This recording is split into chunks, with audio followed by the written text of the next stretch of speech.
Good morning, welcome to Blabbing for Britain, episode 12. You just paused it, Stephen. Oh, you started. All right, can you start again then? Okay, now, do you want to start again now? Right, okay, good morning, welcome to Blabbing for Britain, episode 12. John and I have done 11 of these shows, this is our 12th. We quite enjoy getting together on a Thursday morning at 10 o'clock for a chat. Everybody is welcome to join us and join in and join on camera.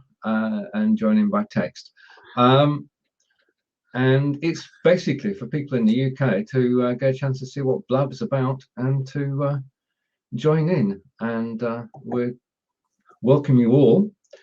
Just a quick explanation of the screen for those who are new to Blab. I just welcome somebody who's enjoying the first day on Blab. Top left hand corner you've got the title of the Blab, and it says Blabbing for Britain. Underneath that, you've got buttons for promoting this Blab. You can tweet it out. If you tweet it out, it will create a GIF of John and I live on air, and that goes out with a tweet, and some of those are amusing, some are not, and it's just a bit of fun. You can post on Facebook as well. If you like a particular Blab and you subscribe beforehand, you can actually, using the next button, embed it in your own website. You can embed Blabs, any Blab, into your website so that people can watch it live on your site. And I think that's a great way to go, because you're still using the technology of Blab, but you're actually promoting your own website. Now, the Blabs that John and I do can be seen on our website, my website, and that's a good thing. All right, on the right-hand side, you can see who's subscribed to the Blab, who's joined in on air, which is myself and John, and you can see who's actually tweeted out. Underneath that bottom right, you've got a message box. You can type in text, which everybody can see, and you can also ask a question. Now, if you want to ask a question, before you type your question, just type /Q, and then the question comes across that side of the screen, and we can answer it one by one. We're willing to take questions on anything and everything.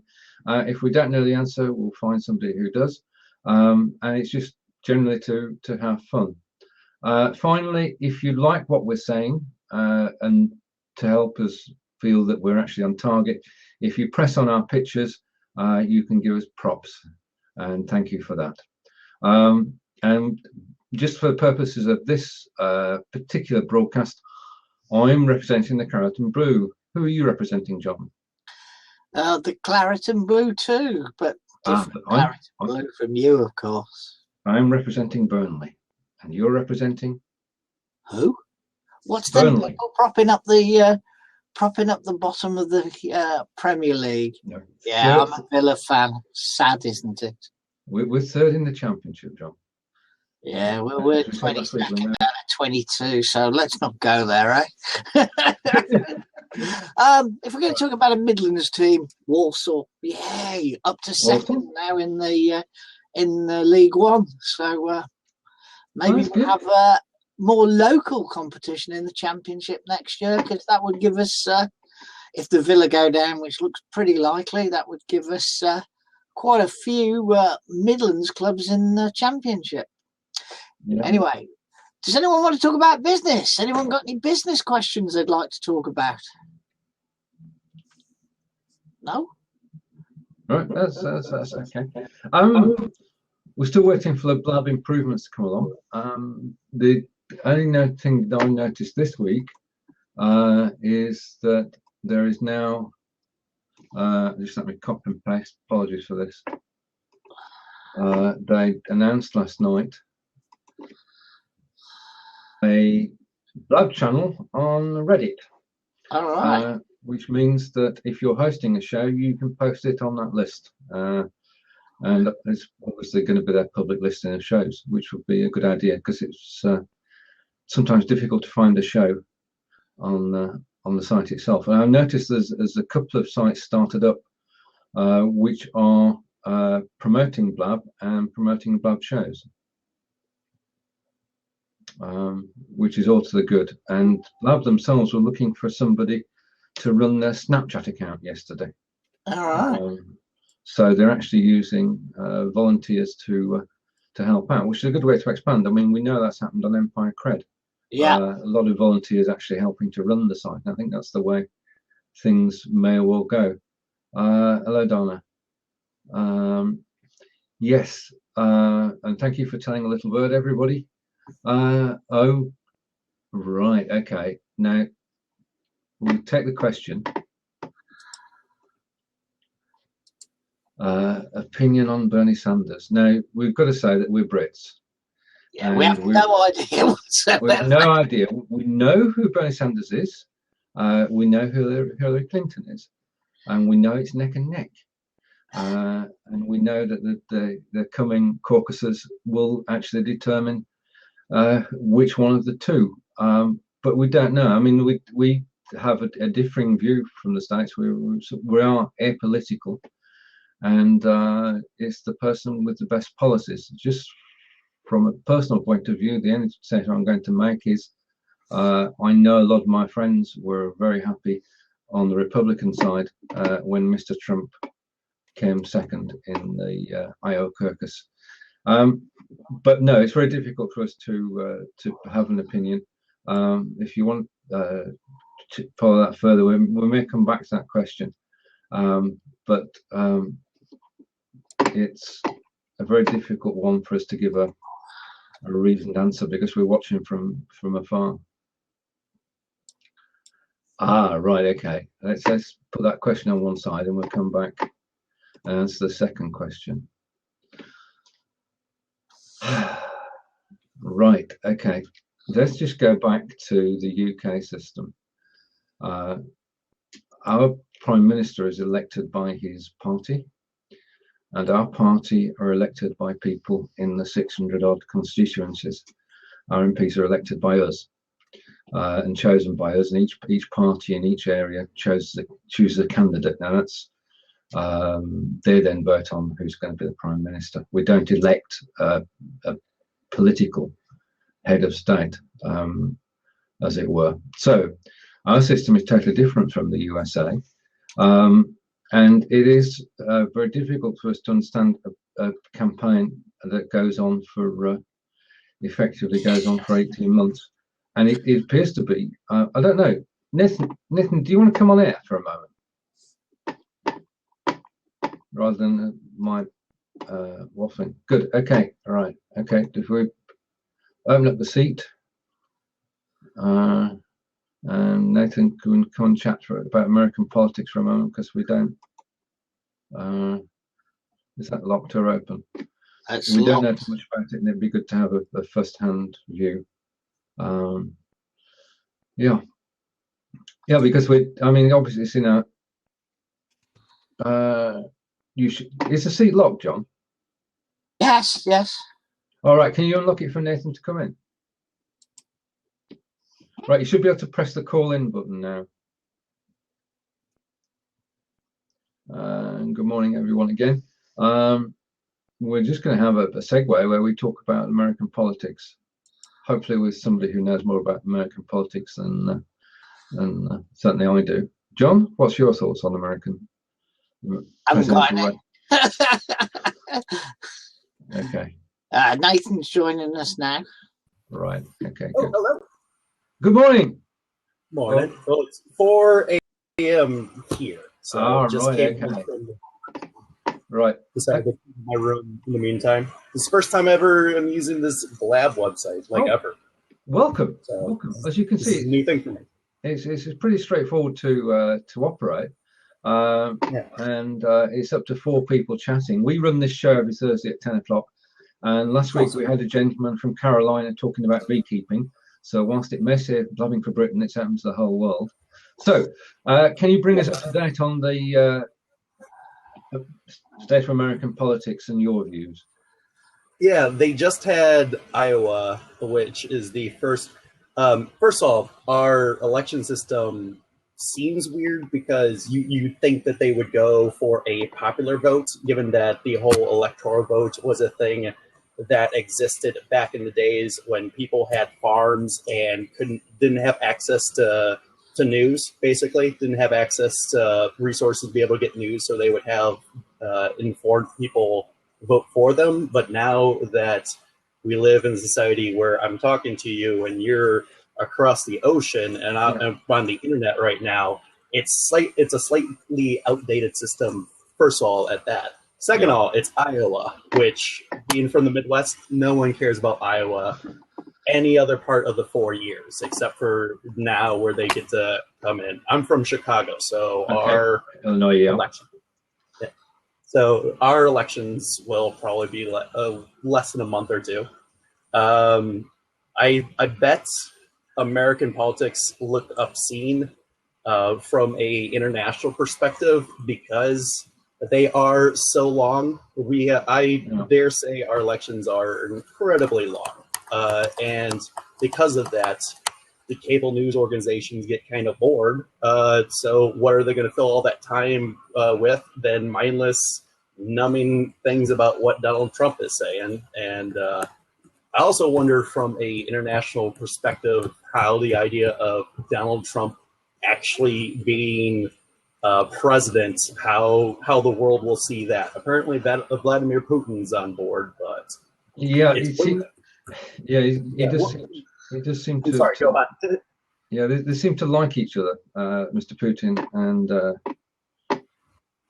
Mr. Trump. It's from our point of view, from the UK. We're watching with some interest. It's on our nightly news. All the caucuses take sort of first place on the news as the results are announced on the day, and people are interviewed in the States. And we have our analysts poring over it and deciding who's going to trying to read the rooms. And everybody was in the UK was saying, well, Donald Trump is going to have 50% of the vote in Iowa. And that wasn't the case, was it?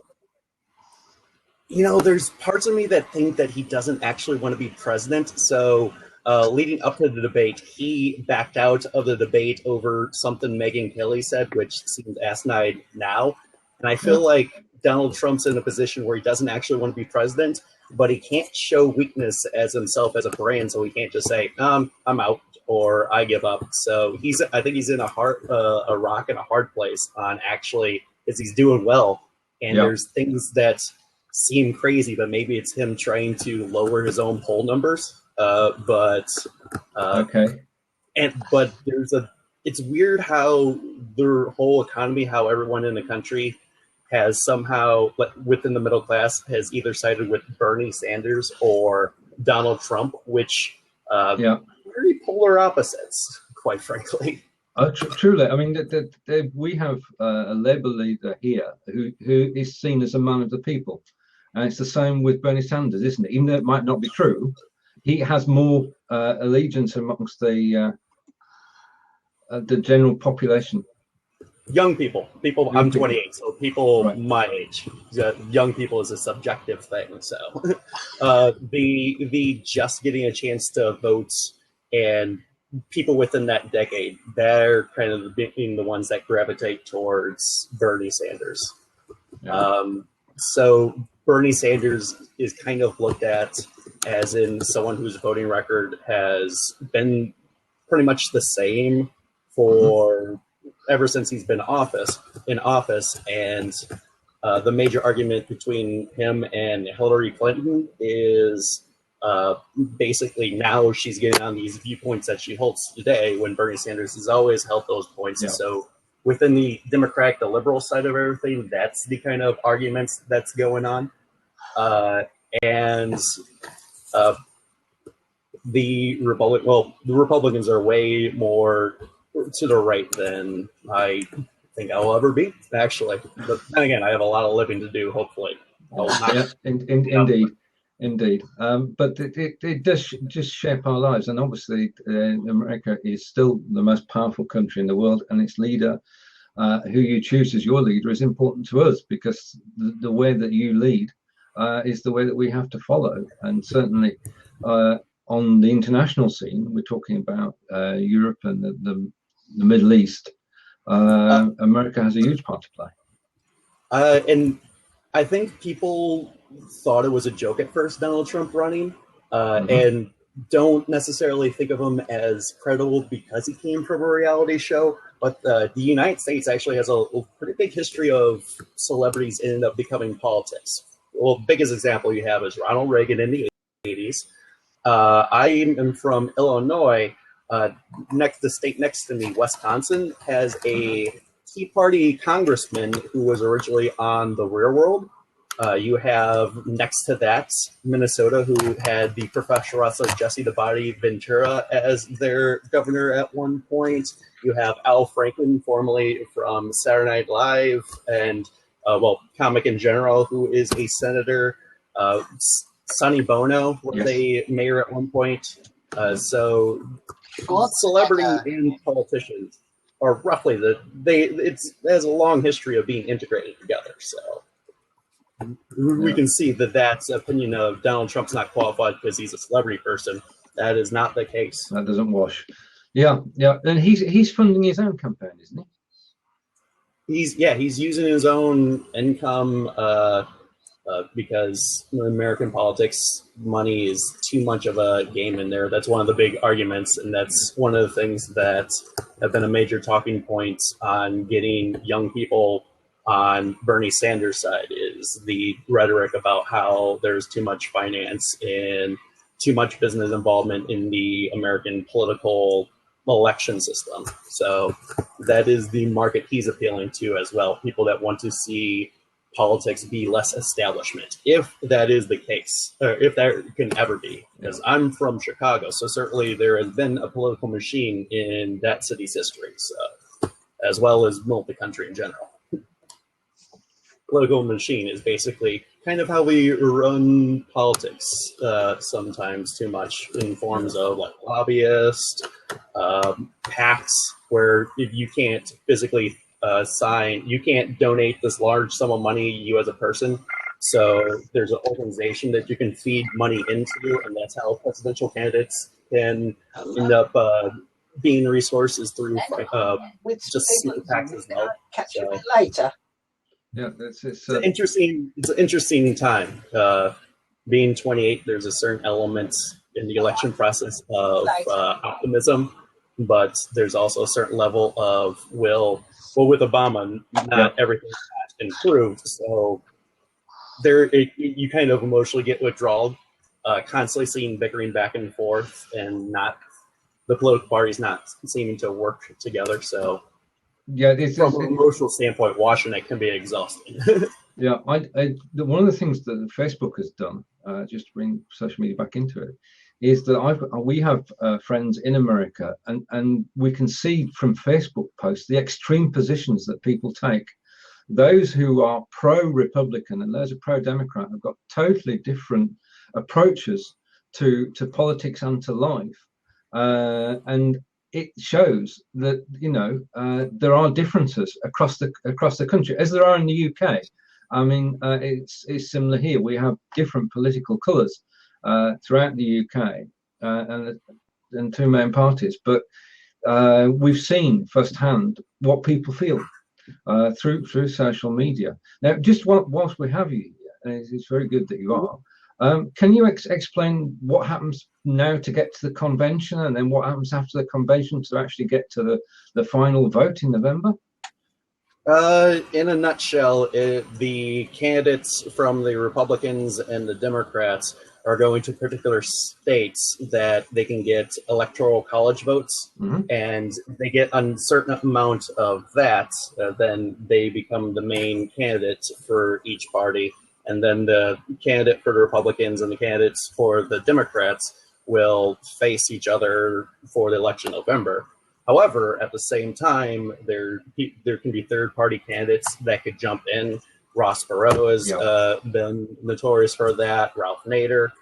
This year, there's talks that former, I believe it was New York City Mayor Michael Bloomberg is considering throwing his hat into the race as a third party if he sees Bernie Sanders and Donald Trump become the nominee, because Bloomberg thinks that he can appeal right down the middle and grab from each. So will there be a third candidate is going to be the interesting question as well.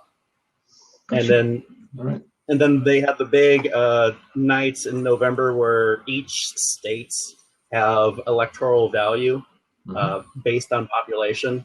So the big states to try to get in the election. California is worth a lot of electoral college votes, and so is Texas, and so is New York. So those are the big spots to go to. And then you kind of see the map, the U.S. map in the United States start to slowly turn to either blue or red, or if you're lived in the days of Ronald Reagan, then just red. Yes, he swept everything before him, didn't he? He united people like nobody else has, really. Right, if anybody has a question for Nathyn, then please type it in. If you want to come on air and talk about American politics, you're more than welcome to do so. And it's wonderful the way these blabs can go. Right, okay, so we've got a lot more caucuses to look forward to. As I said, looking forward to is a weird way to put it. For us, we have a lot more caucuses to bear, and a lot more states to bear, and much more. There's family members that have not refused to talk to me again, so we still have a long election process ahead of us. Okay, I understood. Right. Yeah, okay. pray for us. Yeah. Pray away to Ted Cruz, because no, I do not want that as an answer myself. Well, I've got to admit here that when he actually won in Iowa, I thought I had one question, and that was, who is he? Because he's not somebody who's been on our radar. Can you explain? I know you probably could be biased, but can you explain Ted Cruz to us and why? I will try not to. Ted Cruz is a congressman from Texas that appeals to the Tea Party extreme part of it. Yep. And he is famous for giving long filibusters to try to defund things like Planned Parenthood while reading Dr. Seuss's Green Eggs and Ham, the typical filibuster as we do. Right. And he is kind of, as Donald Trump is starting to grow traction, he is the one that the evangelical Christian demographic of America will likely appeal to as they look at Trump and go, "Ooh, gross, no thank you." Yeah. So he's starting to build up more, throwing in Jesus here, throwing in a little bit of Jesus here. Obama is bad, blah, blah, blah. And then can get that market because it is easy to get votes that way, too. If you throw an extreme oppose Obama, then you can get some votes thrown your way as well. But he's also known for, in U.S. politics, to be a politician that both Republicans and Democrats hate, like not necessarily as a hate as a person. Right. There was I forget what his name is, but the producer, the director of Hangover 2 and Hangover 3, the sequels to that American film, was the roommate of Ted Cruz when they went to college. And I've heard quotes from him that said that even if they agreed on politics, that would only be 1% less of his hatred of Ted Cruz. Right. Okay. So the talk is that Ted Cruz, big asshole in person. Right. Okay. Fine. Right. Okay. I think it's only fair that we mention Mr. Rubio. Mr. Rubio seems like the person that within the GOP, the established Republicans kind of want him to be the guy because he's a young guy. If he gets elected, then you can throw in first Latino elected. Yeah. Then so you have that historical element of it there. He seems like someone that would easily be able to negotiate within the people of his own party, while still throwing out the classic hits like Obamacare is evil, and right.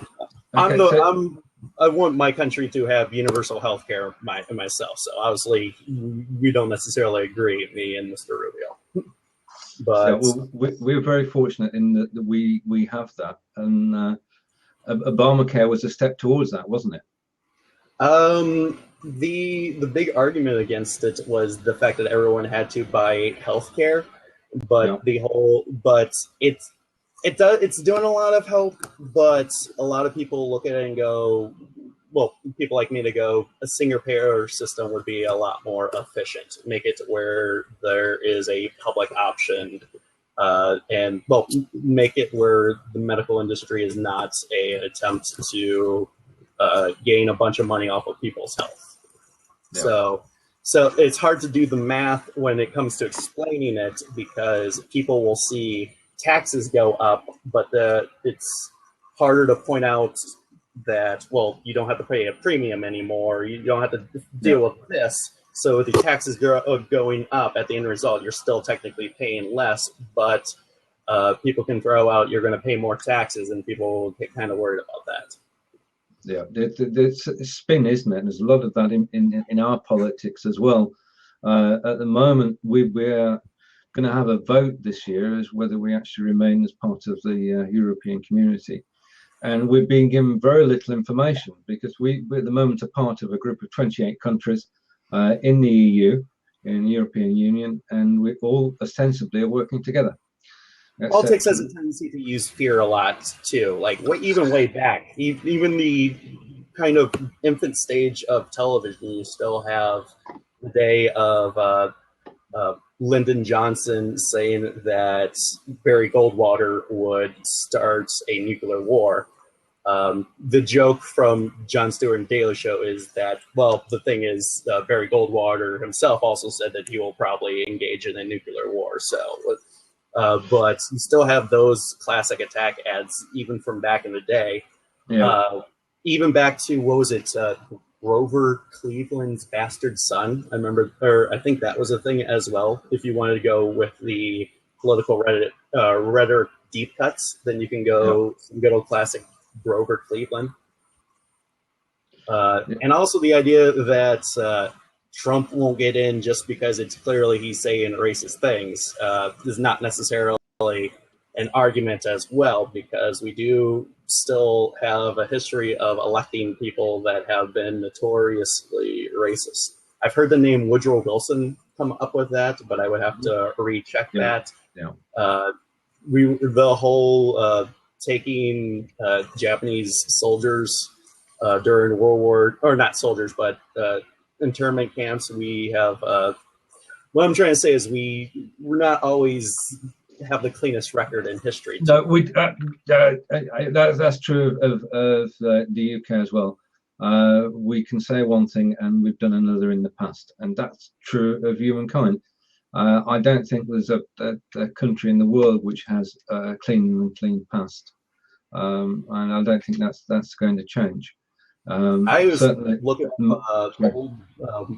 old piece of history from the 50s when Eisenhower worked with England to overthrow Mohammad Mossadegh in Iran, which was democratically elected leader, and England basically threw in the words, hey, they might be a little bit red over there. They threw in the commie thing over there, which coerced the United States to help stage a overthrowing of that government, which eventually led to anti-American sentiment during that whole Iran hostage negotiation with Carter. Yeah. So, by the way, Jimmy Carter, a lot of people think of him.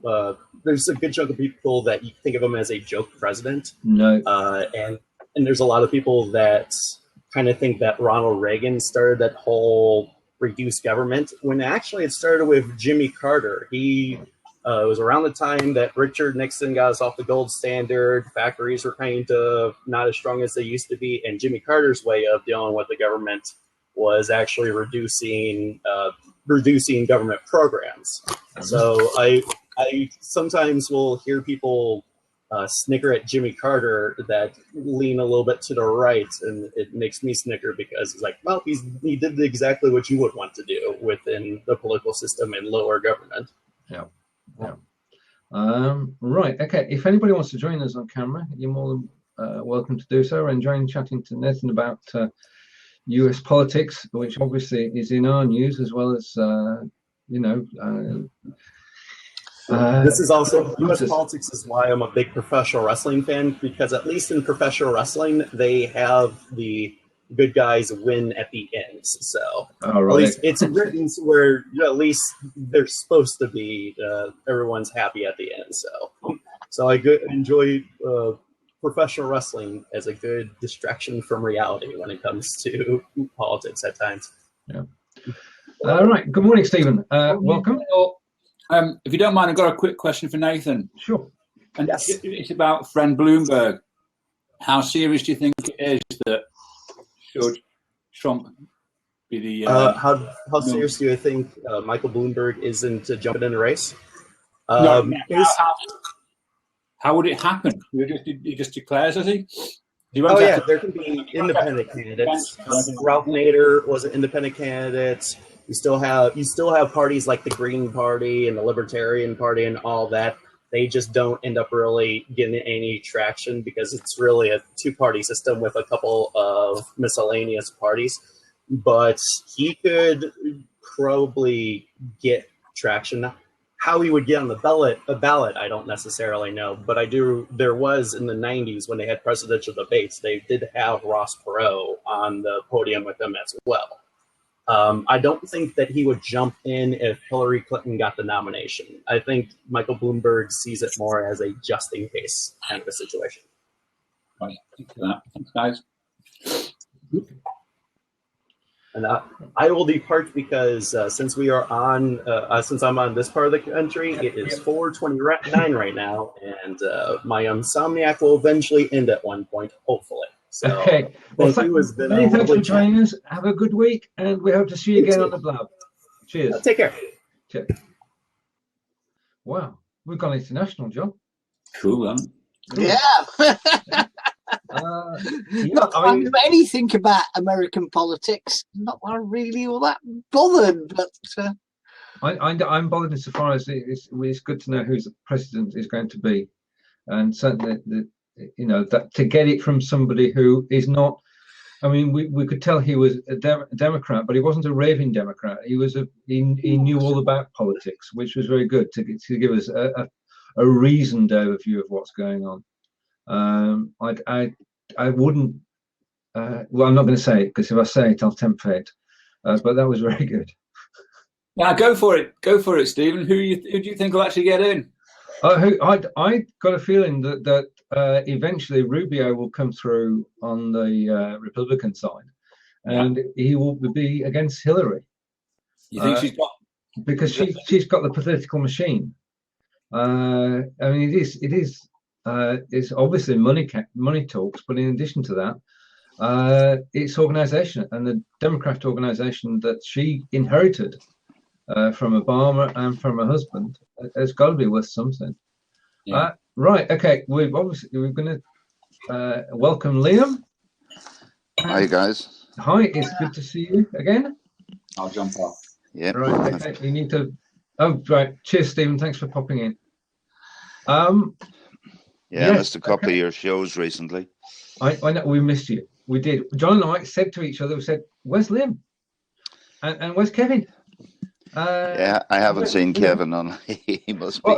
He must be in a bad signal area in that motorhome of his, you know.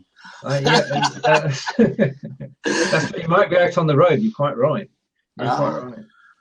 Well, funny. I'm trying to. I got one of these yesterday. I'm gonna see if I can improve. All I can do at the moment, guys, is I'm receiving internet through my telephone effectively, and just using it, tethering off it as a hotspot onto different devices. And so I've discovered I'm on the edge of a 4G area, right? So really on the periphery. So I came across this. I'm not sure whether you've seen it, but I mean they're a bit.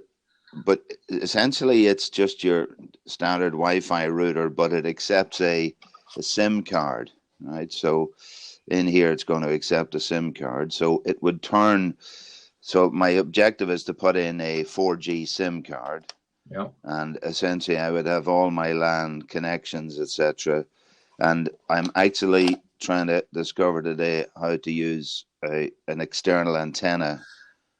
Directional antenna to focus this. So you look at from what I've been reading online, I think that I could end up with a much more stable signal and a relatively decent feed through all of the time. So anyway, that's a big breakthrough in the last couple of days. So I'm just waiting for it and intending to be delivered then, you know. So I was interested. I missed that other guy, Nathyn. I missed coming into him. But I suppose the question I was interested in posing, and it applies not just in American politics, but everywhere else, is this idea of trust in politics. We just announced the start of our campaign for a general election in Ireland, and it was announced yesterday. So we're in a 3-week short, narrow, sharp campaign. What'll be interesting is that, you know, the media in England predicted one thing the last time, and, you know, the pollster said one thing. Things were quite different. But the whole idea is two things. I mean, in a general sense, I wondered what both in England and America, the sense of public trust in politicians was. I noticed when I listened to Americans, even that chap said there, like, what do I know about Donald Trump except he had some wife Ileane or something, and he's big in Atlantic City. You know, I don't know really from the celebrity space. And that the other guy, Nathyn, said that celebrity wasn't in any way an inhibitor in going forward, and he quoted from Ronald Reagan. Yeah. But I'm just wondering, on the ground in America, if you were to do a poll among people, what would they say? What's your level of trust in what politicians say in general? And I'm not sure what it's like in England, you know. And I don't mean party politics, as the guys. It's just a general area. Yeah. You know, politician, like, is a politician's promise a bit like a checks in the post stuff? Is it? You know, I think it's very difficult for politicians, because they're not going to get it right. Because you've got a population of 60 million, all wanting different things, and we whittle it down to 600 people who decide our future on a daily basis, and for some of us, they're going to get it wrong, and for some, they're going to get it right. But it's very difficult. Trust is. Well, I wasn't really saying that, right, Stephen. okay, Real quick. No. I mean, my point is, obviously, you know, in the States, if you're Republican or Democrat, if you're Tea Party or otherwise, you have, as that man talked about, polar opposite views about how to run society. That's one thing.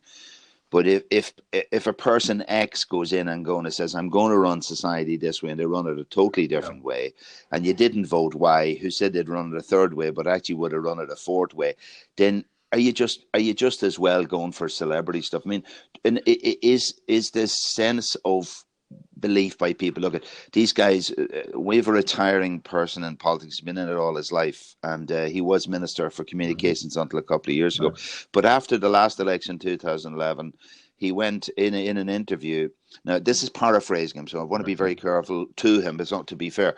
But the essence of what he was saying was, look, at promises, there are things you have to say during an election campaign, you know, keep it stupid simple, tell the public what they want to hear, you can't get into nuance. And therefore, he justified the complete 180-degree turn. Right. So I'm saying, if that's endemic in the system, then we might as well do beauty politics. I mean, you know, and I'm wondering if it's different elsewhere. I fully understand what you're saying now, and it's a difficult question. We don't, you know, politics is a game, isn't it? Yeah, but it's a game. You said, for example, there, Stephen, that the concern by people on this side of the pond, as you might say, about what happens in America. Like, what happens in America, you know, will reverberate throughout the world. Now, by the way, what happens in China reverberates throughout the world as well. What happens in Ireland really doesn't reverberate around the world. And in fact, I'm not really sure whether it resonates or reverberates around Ireland. But the point is that, it you know, when you think of it, if politics, it's a game, I mean, what does that make our lives? I mean, you know, we have more. Now, the other thing is, my sense about, if someone is in politics, say, like, I want votes for things that are totally opposite to my view. That's what we call majority rule. Yeah. But the problem is, you don't really know what the value proposition you're being presented with is, if it's a variable that can be changed and that nobody really cares about it, you know. I think that right. Okay, it's obviously running the country is not a game, but it is to a certain extent. What part do you feel the civil service plays in a country? Just getting away from politics, the civil service. Yeah, well, it's interesting. I mean, obviously, the famous, I suppose, imagery of public service or civil servants is yes, minister. And I think I saw recently there, it was the anniversary, maybe 30th or 40th anniversary of when it was set up, and it was just to watch some documentaries about it and how powerful it was in the English psyche, in the political psyche. I mean, my sense is one could say that civil services are there to provide stability. Like if you think about Rome in the old days and running for centuries, you have to have a sort of a base rhythm which runs through society that keeps it going. On the other hand, if the effective civil services to create stasis rather than just stability, it's just to slow everything down so that in a 5-year electoral program, no evolutionary or revolutionary government can make a difference. Then, in fact, we're stymieing the political will of the people in a sense. And actually in Ireland there's been a big discussion over the last couple of years around that, about what is the role of civil servants in terms of their independence from political the abuse of political control, and if they're so independent, is it dangerous that in fact they're autocratic rather than independent? So there seems to be a struggle there. I agree with that, because as we said, the civil service is there to stay. It's there to act in the best interests of the country.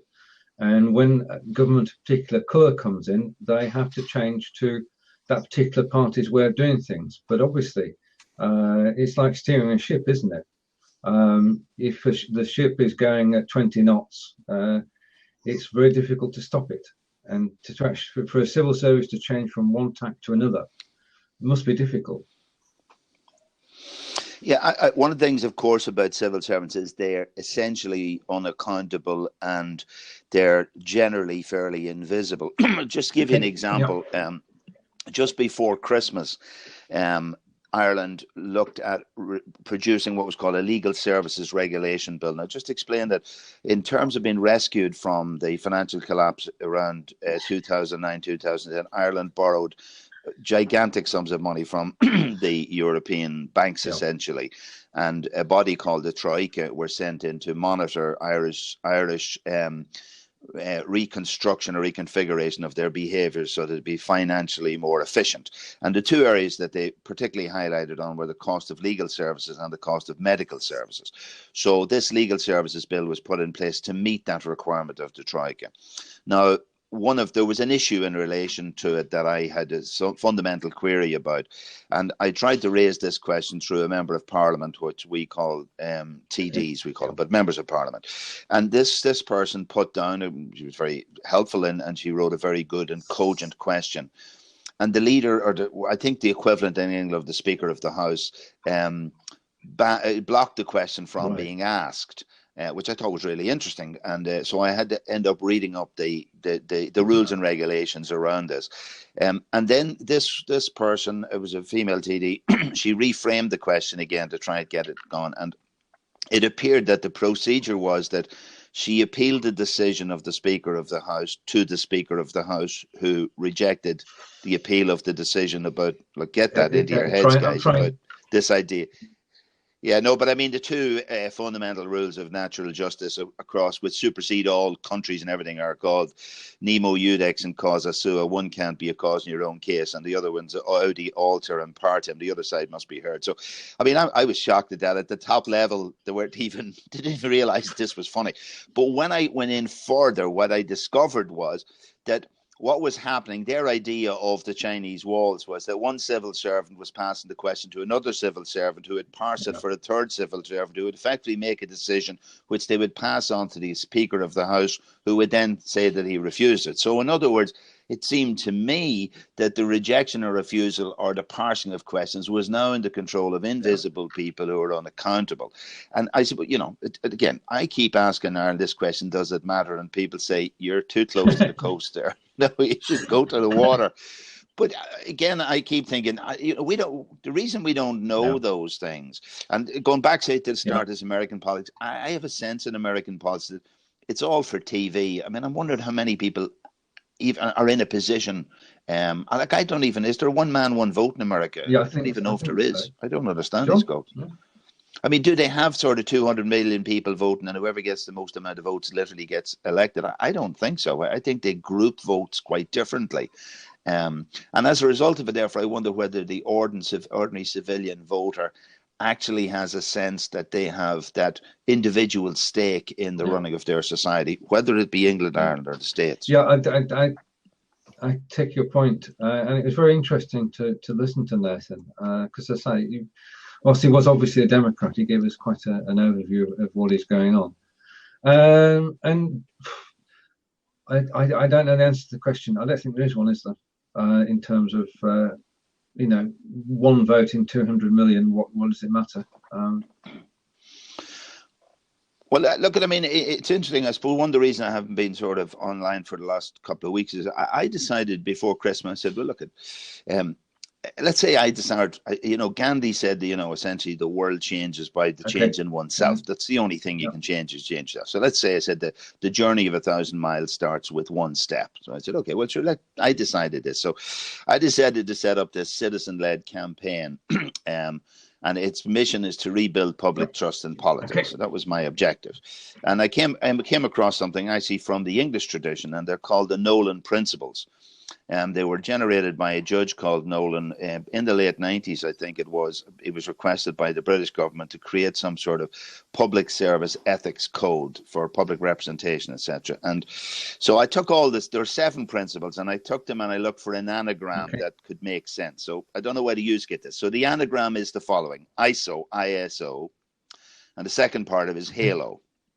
And I'm hoping that ISO would mean people would say, oh yeah, International Standards Organization. Okay. So something to do with standards. And for those of us of an age, a halo still represents something like either Simon Templar and the State or religious fanaticism or being a saint. But ISO stands for integrity, selflessness, objectivity, honesty, accountability, leadership, and openness, which were the 7 principles that Judge Nolan posited as being a prerequisite for being an ethical public representative. And what I put together was a structured form. It's very official looking. I'll stick my website on it. You could have anybody interested in having a look, because it doesn't just apply to us. But my idea was it was a form, and the objective was that the citizen, so I have the form printed out for me, and when a candidate arrives at my doorstep, which we still do in Ireland, to seek my vote, I will simply put this form in front of them saying, in order for me to consider you for a vote, and that means to consider you for a vote, I require you to sign with me a personal undertaking that you will uphold these principles, and if you fail to do so, on the balance of probabilities, that you will personally offer to stand aside. Now, the reason, of course, look at it, in the maelstrom of politics, you can imagine people saying, look at this nutcase, he's up here talking to himself. And I get all that. Don't get me wrong. I'm not a fool about that. But the objective I had is that I can tell you one thing. Anyone who comes to my door has to have a political dialogue with me where I put a value on my vote. Now, they're quite entitled to say, look at, he doesn't matter. But I'm also aware if enough individuals say, I want to sign the form, then we matter. And I can tell you in Ireland in the last 20 years, there's been a number of elections which were won and lost on the split of 2 or 3 votes. When it comes down to it, we work, I think you work a straight vote system, we work a proportional representation system. So you get down to a situation where you get numbers of recounts because of whether a vote, what did you vote for somebody given your 7th or 8th choice vote. So in fact, to a large degree, the individual still has some power. It's in fact about perception. If you decide you've no power, you've absolutely none. If you decide you have power, then the world simply changes for you. Now, it could be other people probably think you're delusional, but I mean, if you say the politics is a game, well, why can't we just play this game? I start and say my vote is worth having an honest conversation with me. And I suppose, in my other dialogue, the one I do about men stuff, next week's one is actually about men and trust. What is the meaning of trust? What's the value of trust between men and for men? Because that's something that's deeply personal for people. So if I talk to a politician and they say, I'll do this for you, look, as you said, Stephen, it's very hard to cover the wills of 60 million people. But there are some big things they say they'll do. Like in your case, you have effectively a universal healthcare. We were promised universal healthcare at the last election, and now we've been promised the same. The people who came in who failed to deliver on it promising us something else. And of course, the other side of it, the sad part, I see too many of my friends who've just become cynical and just don't bother voting. And I feel sorry. People fought hard to get us to vote so we could keep it in a free society, and we should use it. We're on the same side on that one. Hello, Stephen. Liam, you've talked very eloquently about the political situation in Ireland. And one thing I wanted to say over here in the UK, it doesn't really matter what the vast majority of voters think and want and who they vote for, because the whole election of government swings upon maybe 20 or 30 constituencies. Everybody else, every other constituency will be Labour, Tory, or whatever. And it's the focus of the politicians is on the very small numbers of people who swing the MPs, the number of MPs for a particular party. And so that's and you talk about trust and having the opportunity to talk to a politician as they come to your house. I live in Stoke-on-Trent, which is solid Labour and has been for 40 years. We don't get visits from politicians because we don't matter. The area will vote Labour forever, so we don't have a voice, and that contributes to this sort of lack of trust in politics, not necessarily politicians and politicians. Yeah, I mean, sorry, the other model of politics, I mean, I say you work a straight vote system, first past the post, as far as you know. We work a proportional representation. And by the way, that's a very, very, very sophisticated process. I mean, while I retired from lecturing a couple of years ago, but the guy, one of the maths lecturers who worked along with me, like he was a political buff, he was into this stuff big time. And I got him to do five continuous audio podcasts explaining the write down detail. And he took an example, and it was interesting. It was almost an exercise in visual mathematics as well as everything else, because we took a figure and he started manipulating them, and the suggestion to the listener was to do the sums and follow the thing, right? But I've long since realized that for my vote to be most effective in an election, I should vote number one for the person who's least likely to be elected, because he or she will be eliminated immediately. Their vote in our system goes back into the mix. Right. So my number two becomes relevant. And it's like picking a horse in a race. I can identify, for example, that all of the in general, independents, non-party people, like you talked about, Stephen, where the big parties just cherry pick what they're going, that you go to work, that sort of thing. But there is another model being posited, and I think that's worked in Europe to some extent, this list notion that parties put up lists of people and you vote, every individual votes for a party. And that the idea that those people would be more focused on the national dimension and the good of the people, etc., rather than what we would call pothole politics here, just fixing the local, sewer or something like that for people.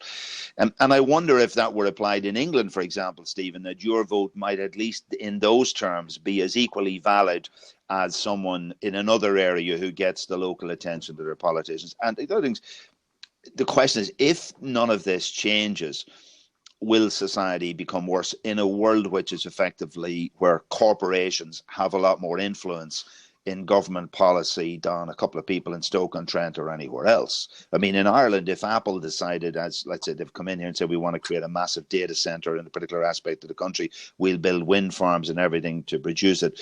Like, Apple's turnover probably, might not be much less than the GDP of Ireland. But they could actually dictate what we do. So lists, Stephen, what do you think lists would have, where each party puts forward a list of candidates and you vote for the party, and the party with the most votes puts up the most MPs? I mean, historically, we've always had MPs representing the local communities, haven't we? You're talking about the national average there, aren't you? So I could see some sort of proportional, there would be a proportional representation coming in at that space. But I would sort of counter that with, do people care enough? You'll sort of go down the pub or whatever, and people really aren't talking about things like the European Union election. What is it? The referendum. Referendum's due sometime this year. I mean, people don't bloody care because it doesn't affect their daily lives, or they don't perceive it affecting their daily lives. And again, that's probably been caused by the lack of, or the actions of politicians over the last 20 years. Yeah. I won't go down various avenues that I could go down, but I think politics is broken. I do think that democratization via the internet will eventually kick in. Mm-hmm. It might take another generation, but eventually you will get online voting, and the youth of today are very adept at that, with the likes of X Factor and The Voice and all those interesting things for youngins. Yeah, that's true. So eventually it'll be society will change to take the responsibility out of the hands of politicians, because they'll be able to sort of get all their information via the net, vote via the net, and then see performances via the net, which and things like Twitter. It's such a leveler. David Cameron can tweet something out, and the response he'll get, and most of it is abuse, but the response he'll get from the individual person online, internationally as well, just shows the level of contempt, I suppose, at the moment that's there. But it's only going to get worse for them, I think. Yeah, I just want to pick up on that, the Twitter point there, and getting the news out in general. Before Twitter and before Facebook and Twitter, we used to get our news from the newspapers. Now we've got the situation where our newspapers get their news from Twitter and Facebook. And in actual fact, yesterday, I don't know the full details, so I've got to go general, which is probably a good idea. A young gentleman knew a story was going to appear in the press about him. So he went on YouTube and he put up a YouTube video which told the whole truth from his point of view. And now when people are actually chasing the story, he can refer back to what he said in YouTube. You don't take things out of context. This is what I said. You can watch it. And the other side is that the newspapers now cannot speculate, because he's actually put out the truth on YouTube. And that's, do you think that's going to grow, where people actually say, right, okay, I want to get the news out. I want to get it out first before the newspapers get to me. I'm going to put it out on YouTube. The combination of all of the social media applications. I mean, there was an issue with BT 2 days ago. The whole network was down, or lots of the network was down, and people were sort of saying they were trying to switch things off and on and looking at the news, getting nowhere. Then they went on Twitter, and it was all laid out. All the problems. Customer service is moving to Twitter now. The whole of the engagement with customers, consumers, and indeed the news, getting hold of news, is all going online. And it's, I mean, look at the front page of the online Mirror, Daily Mirror website. It's full of tweets that have come out from, let's say, real people, I suppose. And there's some horrible stuff on there. But yeah, they've got to fill this 24-hour news cycle, and they're looking to social media to get hold of stories that they can put onto their traditional media. And it's only going to... Sorry, go on. Can I just, I mean, it's interesting we talk about Twitter there. And again, I'm just thinking in the next 3 weeks in Ireland, we're very short, like just announced the election yesterday. So it's a really short time for everybody to get up to speed. And in the past, an individual really had no chance at all because, to get going. But social media allows a sort of an acceleration of presence or awareness that could just go viral. So if whatever the magic thing is that you can get something to go viral. And I've been experimenting. Like, the great thing about this, look at the great fun I'm having is, look, it's pushing me into technologies that I had no reason to be bothered with before. Like, I didn't want to show a picture of my ugly face on Facebook, or no reason. Now I have a reason and I'm learning about it. But one thing is the proliferation and the speed of this data that you talked about, Stephen. And then the other difficulty is in 160 letters, you get the compression of complexity. So, for example, I produce produced my longest video the other day. Oh, it's 2 hours and 1 minute long and it's in private at the moment because it's an analysis of the utilization or bastardization of the meaning of language in a very senior tribunal in Ireland by solicitors. And it's a breakdown. It actually discusses over 2 hours the words used in one page, and it draws in resources from all over the internet to do a legal analysis of the words, etc. My point here is that, and it's not just repetitive. Look, the reason it took 2 hours is because there's 2 hours worth of analysis in it, and it's within a small, narrow banded group of people who are working on this. But the point is that if someone was to ask me to compress the meaning of that into 160 letters, I'm not sure if it's Hemingway was the person who produced the smallest book ever that took 3 words or something, a word in 3 books, you know, baby born, small shoes, the end. So this is another difficulty. If our media is now going to be mediated through a compressed medium called Twitter, firstly, and the other thing about Twitter is the speed of reaction.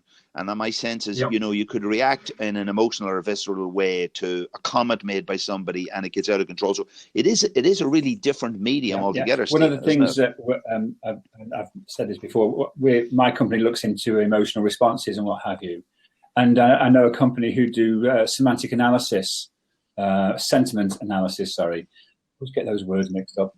Sentiment analysis on millions and hundreds of millions of tweets for businesses, and work on the general election. I don't know where it is. We could find it if anybody wanted it. But they were able to tell the mood of the audience very effectively through what is being written. You talk about the immediate response to a celebrity death or to whatever went on in Question Time.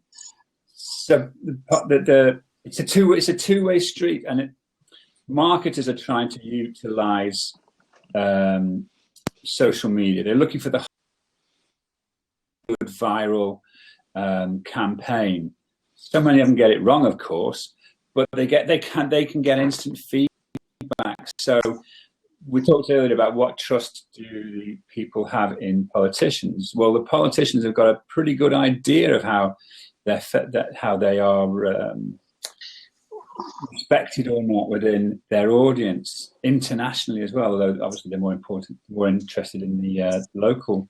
So I think it just to me it just adds weight to the thing that everything in society is going to be online, available 24/7 and instantly. It's going to be a fascinating ride. And the internet's been around for what 13, 14 years, maybe less. And we're only really at the beginning of it. You know, this blab thing has just come in the last 8 months or so. Yeah. It's everything. It's just going to explode even more so. You know, we'll be thinking in 10 years' time, we did what? Yeah, in the same way. Which leads neatly on to your views, both of you, on can the internet be controlled? No. Well, I mean, one of my concerns about it is I think the way you get control, there's a graphic that a friend of mine sent me, a poster graphic, and it's about Noam Chomsky, and it really captures it very well. I don't know where it is. I might dig it up on my machine here just while we're talking. But effectively, the thing he says is that the way control is operated is by those in power focusing the interests of the masses on things that are actually irrelevant but seem important to the masses at that time. And by focusing all that energy and dissipating in a space, they distract people from looking at what's really important. And the danger of all information is information. I mean, in Ireland, we introduced the Freedom of Information Acts back in the mid-90s, and I know you in England have similar experiences with them. And in the early days, I was particularly fortunate to manage to expose from people like the Health Service, etc., handwritten notes at meetings and everything. I mean, really, really horrible stuff from their point of view. And then after a while, they started to learn the antidote to the seeking to the antidote of openness. And in subsequent years, I would make an application, and I would get boxes that were maybe you know, you'd have a box of reams of paper. You might have 2 boxes of reams. So that would be 10 reams of paper given to me. And there you are now. There's your data. Good luck. Right. And multiple copies of the same data. So one of the issues, I mean, I think we're particularly fortunate in the Blab community. That's because it's in beta. The numbers are relatively limited, but we go to each other's Blabs. There's a community. I wonder in 10 years' time, or if video streaming takes off, will you just have that massive bland level of data? And so the big question, and I think that's in all education, is curating knowledge, seeking to establish what a critical question is, and learning how to learn. And, you know, for me in the whole education area where I work, I think that's the biggest failing of understanding. When you end up with a library full of books and a short period of time, how do you use your time? Now, when I went for a walk yesterday, I want you to think about this. If you were asked to count from 1 to 1 million, and in this following technique, £1, £2, £3, £4, £5. I was looking walking, so I tried to divide 1 million and said if I counted one word every second, it took me. I was maybe in, you know, a number of days or hours, but I realized if I'm up at counting 5,119 pounds. You know what I mean? That takes a lot more than 1 second. Yeah. And really the question I was asking myself, if someone was to offer me £1 million as soon as I would finish counting up to 1 million, I'd be long since dead. So I'm saying when we talk about the fact of being a millionaire or being happy or poor, I mean, that was what it was bringing home to me. Yeah. So the same question I raise in terms of the internet and its data, there is so much already. How do we make sense of it? So how can sense making emerge from such a global resource? That's true. That's true. And it's an area which we can explore. Right. Okay. Amazingly, we've gone over the hour. Brilliant. Shall we stop the recording now, John? Then we can both relax. Okay. See you guys, and really good to see you. We're not going to go. We're not going. We're not going. Switching the recording off. No, we're in the. All right. But we just wanted to pause the recording. So I want to say thank you everyone who's been watching. It's been a delight again, and thank you to Liam and Stephen and to Nathyn, who joined us earlier and filled us in about American politics. It was great to see him on air at 4:30 in his morning. We'll be back next week at 10 o'clock on Thursday. You can join us. We have no idea what the topic's going to be, but thank you for joining us this week, and look forward to seeing you next week. And that's thank you to everybody who's watched. John? Right, okay.